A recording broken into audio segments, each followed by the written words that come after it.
As they say, heroes get remembered, but legends never die. The NASCAR race at Daytona International Speedway is the first race of the season, and the unthinkable happened on the last lap of the Daytona 500 in 2001. Fans were excited to hear the roar of the engines.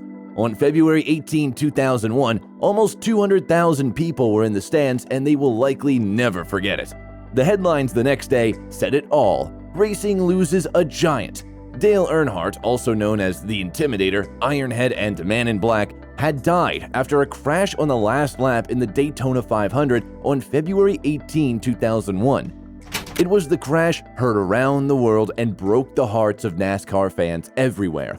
The 7-time NASCAR Cup champion died at the age of 49 after his famed number 3 Richard Childress Racing Chevrolet Monte Carlo crashed at turn 4 on the last lap of the Daytona 500. His own team's car, driven by good friend Michael Waltrip and his son Dale Earnhardt Jr., finished 1-2 on a day that should have been filled with great joy. Instead, it's remembered as a day of tragedy. But what exactly happened in Earnhardt's fatal crash? Earnhardt was playing rear gunner to his Dale Earnhardt Inc. team cars as they raced around the final lap of the race to block any late runs from the chasing pack. As the cars tore through turns 3 and 4 on that fateful final lap, Earnhardt maintained the strong-arm tactics that were the trademark of his persona. As he threw his final block, Earnhardt's left rear corner tagged Sterling Marlin's right front fender, getting his car loose.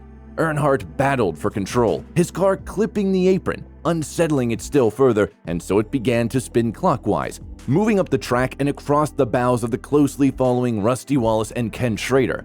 His right rear corner was struck by Schrader's left front, which crucially accentuated the angle of Earnhardt's car before it nosed hard into the unprotected concrete.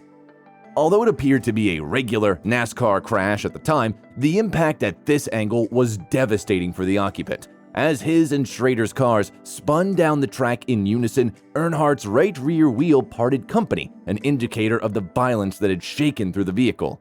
Schrader, whose car hit the wall adjacent to Earnhardt at much the same speed but at a far shallower angle, was completely unhurt. The scene was grim as safety workers removed Earnhardt from the car. Fans in and around the sprawling speedway wept after hearing the news. The track lowered its huge American flag in the infield to half-staff after the race. The accident happened a half-mile from the finish line of the race. Medical crews were on the scene moments later, but despite their best efforts, there was little to be done but transfer Earnhardt to the ambulance and directly to the nearby Halifax Medical Center, where he was later pronounced dead. Earnhardt died of a basilar skull ring fracture, the same injury that had killed 3 other NASCAR drivers. Adam Petty, the 4th generation of stock car racing's most famous family, and Kenny Irwin died in crashes 2 months apart at New Hampshire International Speedway. Tony Roper was killed later in the year in a crash during a truck race at Texas Motor Speedway. All 3 died of the same type of head injuries that apparently killed Earnhardt. Johns Hopkins Medicine describes this injury as the most serious type of skull fracture and involves a break in the bone at the base of the skull. It often leads to major bleeding in that area. Other racing drivers to be killed by a similar injury were Roland Ratzenberger from Formula One, Blaine Johnson from NHRA Drag Racing, Blaze Alexander from ARCA Stock Cars, and Gonzalo Rodriguez from IndyCar. The injury is caused by impact to the chin, jaw, and face, impact to the head anteriorly, posteriorly, or laterally, impact near the top of the head, and inertial head loading, in which the spine and neck muscles are called upon to stop the moving head. NASCAR's crash report, published in August 2001, stated, Dale Earnhardt's death was most likely caused by a blow to the back of the head, not from one single cause, but from a combination of unusual factors. These included the uncommon severity and trajectory of the car's impact with the wall, an immediately prior collision with Schrader's car that put him out of position, and a separation of the left lap belt under load that allowed greater motion within the car. Earnhardt's left side lap belt had separated in the impact, allowing his body to twist forward and to the right inside the car.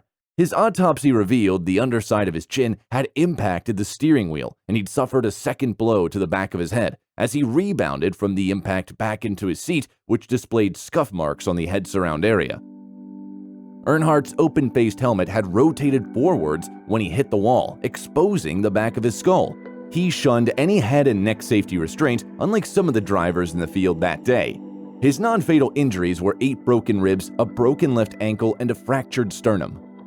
So what was the reaction to Earnhardt's death? Earnhardt's former rival, Darrell Waltrip, was calling the race for Fox Sports, which was broadcasting the Daytona 500 for the first time. After cheering home his brother Michael to victory in the commentary box, he said on air, "As excited and proud as I am for Michael, I am praying for Dale. They're still working down there." Fox showed replays of the crash in the live broadcast. As they played out, Waltrip added, "Those kinds of licks are the worst kind. They're sudden. I don't like that. That's the kind of crash that hurts you. The sudden stop is a driver's worst nightmare." His brother Michael Waltrip, who was unaware and celebrating in Victory Lane, went on to release a film in 2019 about that day, Blink of an Eye. In it, he recalled, "I couldn't wait for Dale to get to Victory Lane. I knew when he got there it would be the biggest hug ever. I was more excited about the hug than the trophy or the money, but that hug never came." Kenny Schrader came to Victory Lane and said, "I just want you to know that I saw Dale, and it ain't good." Earnhardt's car owner and longtime best friend, Richard Childress, said, "I thought it was just another crash. I saw it on TV and it didn't look that bad, just another tough crash. I hollered at Dale a couple of times on the radio and he didn't answer back, which was a little unusual." Schrader, who was the first person to attend the crash scene, said that moment will always stay with me and has famously refused to divulge any details of what he saw inside Earnhardt's car. However, in an interview 10 years after the crash, he did reveal, "I saw a friend in trouble. I didn't know for certain that he was dead, but I would have bet. That sticks with you." Earnhardt's son, Dale Jr., recalled what happened in the hospital. "I walked right into Dad's room. I knew right away when I saw him that it was just as bad as it could be. I turned around and walked back out of there and sat for 30 minutes in that hospital before they told us he was gone." Earnhardt's highly publicized death, which an estimated audience of more than 17 million people witnessed live on television, resulted in NASCAR implementing various safety changes.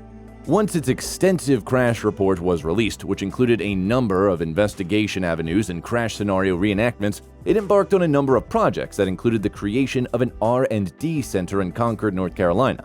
It led to the adoption of head and neck restraints, such as the Hans device and the Safer barrier, which was developed in conjunction with IndyCar and the University of Nebraska. Seatbelt harnesses became 6-point in 2007, and today are 7 or 9-point, along with an all-belts-to-seat system that was mandated in 2015. Since Earnhardt's death and its subsequent safety drive, NASCAR has not suffered a fatality in its major leagues. Thank you for watching our video about the Daytona 500 crash that changed the NASCAR forever. We hope you have gained a better understanding of this incident and the importance of safety in the world of motorsports. Racing can be an exciting and thrilling spectacle, but it is essential to remember the risks involved and always prioritize the well-being of drivers and spectators. If you have any further questions or thoughts on the crash, please leave a comment below. Don't forget to like and subscribe to our channel for more videos on a variety of topics. Until next time, stay safe and informed.